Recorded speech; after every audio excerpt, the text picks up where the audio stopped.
sempat saya nggak pede kalau ketemu orang, nggak pede karena tapi banyak juga yang nggak nyadar loh.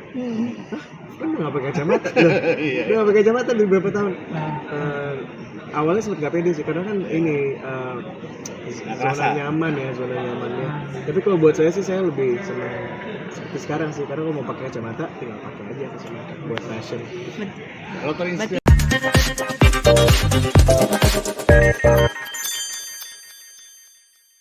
mungkin mau konser lagi, sedikit mungkin cerita di Kalibu. Banyak lah ups and downs gitu, kayak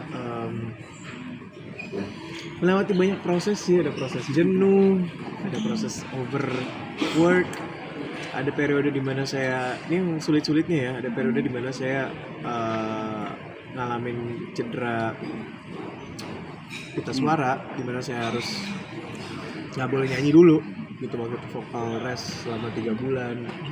Saya udah ngelewatin banyak hal lah gitu, tapi ujung-ujungnya tetap saya lakuin karena saya memang I love music. Saya nggak bisa kebayang saya melakukan hal lain selain menjadi seorang penyanyi dan bermusik gitu.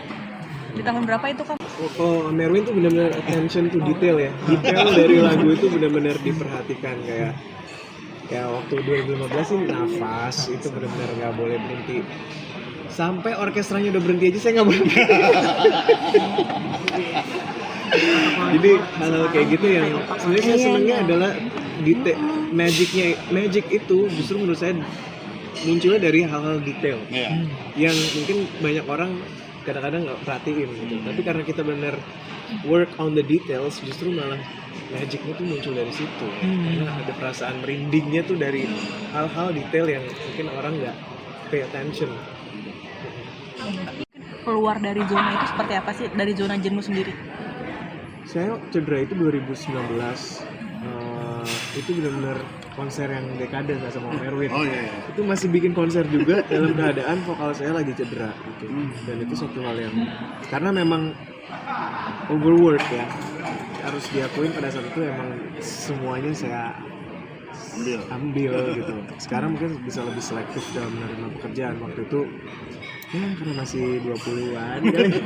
Jadi ya udah gitu, sampai akhirnya saya harus ya menerima konsekuensi ya, pita suara saya harus vokal rest gitu. Nggak boleh nyanyi, bahkan nggak boleh ngomong sebenarnya waktu itu. Cuman saya nggak boleh nyanyi 3 bulan. Dan udah saya udah ngelakuin itu. Terus proses yang jenuh ya banyak lah, maksudnya yang kayak saya ngerasa aduh sebenarnya pengen banget nyari warna baru tapi nggak ketemu. Saya benar-benar baru ngerasain bisa nemuin warna baru dalam bermusik ya di album yang ini gitu. Ketika saya mutusin untuk kerja sama Petra, sama Kangga, sama Randy, sama Gerald, orang-orang yang saya belum pernah kerja bareng sebelumnya, baru akhirnya bisa nemuin. Dan itu juga nggak, ternyata niatnya bukan bikin sesuatu yang beda ya, lebih ke organik aja sekeluarnya. Karena kalau dipikirin malah kayak pengen bikin sesuatu yang beda banget, justru malah jadinya terlalu effort dan nggak jujur dari hati. Keluar dari zona itu seperti apa sih, dari zona jenuh sendiri? Saya cedera itu 2019, itu benar-benar konser yang dekade nggak sama Merwin. Itu masih bikin konser juga dalam keadaan vokal saya lagi cedera gitu. Dan itu suatu hal yang karena memang overwork ya, harus diakuin pada saat itu emang semuanya saya ambil gitu. Sekarang mungkin bisa lebih selektif dalam menerima pekerjaan. Waktu itu ya karena masih 20-an kan. Jadi ya udah gitu, sampai akhirnya saya harus ya menerima konsekuensi ya, pita suara saya harus vokal rest gitu. Nggak boleh nyanyi, bahkan nggak boleh ngomong sebenarnya waktu itu. Cuman saya nggak boleh nyanyi 3 bulan. Dan udah saya udah ngelakuin itu. Terus proses yang jenuh ya banyak lah, maksudnya yang kayak saya ngerasa aduh sebenarnya pengen banget nyari warna baru tapi nggak ketemu. Saya benar-benar baru ngerasain bisa nemuin warna baru dalam bermusik ya di album yang ini gitu. Ketika saya mutusin untuk kerja sama Petra, sama Kangga, sama Randy, sama Gerald, orang-orang yang saya belum pernah kerja bareng sebelumnya gitu.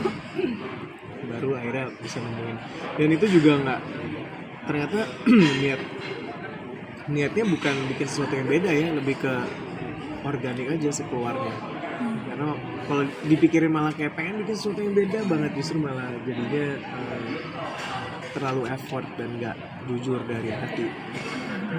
Untuk konser seperti ini seperti apa, mungkin brainstorming dari Kak Afgan juga nih Mas Evan? Iya, ya kan ya itu kalau konser kan menurut saya eposnya harusnya nggak cuma sekedar parade lagu-lagu ya gitu. Jadi semua harus ada ceritanya, harus ada konsepnya, ada sesuatu yang dengerin tuh bisa dapat gitu ya, gitu nggak cuma denger lagu yang keren-keren gitu. Jadi nah itu ya brainstorming itu ya, karena kalau kemampuan nyanyi, kemampuan stage performance dan segala macam, pengalamannya Afgan udah sangat tinggi dan bagus gitu. Jadi tinggal sebenarnya persiapannya itu sih, lebih banyak bikin konsep supaya, karena menurut saya kalau konsep yang baik itu adalah musiknya tuh, musik dan sajiannya di dalam satu suasana yang penonton bisa rasakan secara utuh gitu. Itu yang susah sebetulnya gitu. Nah itu udah harus ada story-nya kan, harus ceritanya. Itu yang lagi kita godok gitu.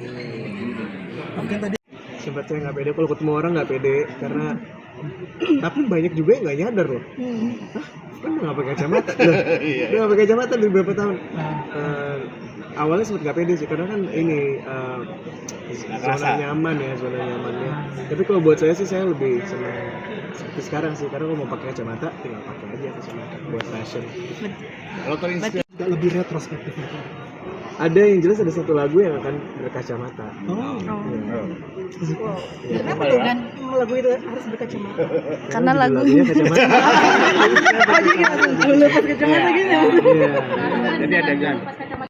Ya gimana dong? Saya opa-opa Padang. Afgan, apa yang bikin spesial untuk yang konser yang saat ini? Kayaknya kita pilihnya bener-bener yang sing along gitu. Karena kita bener-bener pengen ngerasain yang namanya satu venue tuh 4.000 orang nyanyi bareng Atau merasakan ininya ya, menyayak bareng. Itu satu momen yang kayak euforianya dapat banget pasti. Ya kan 4.000 orang, mungkin Afgan sendiri kan mungkin seorang introvert bisa dikatakan. Seperti apa sih Gan, mungkin 4.000 orang itu sebagai recharge energi juga untuk Afgan atau seperti apa? Saya kalau mau nyanyi di panggung selalu recharge. Walaupun saya introvert, tapi begitu udah di panggung langsung dapat energinya dari penonton, karena itu exchange energi yang menurut saya real gitu.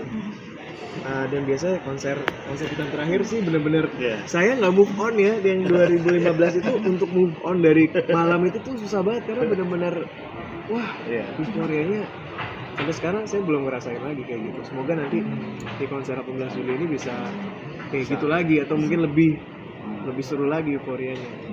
Kapten penegasan aja, tadi kan disebutin ada 3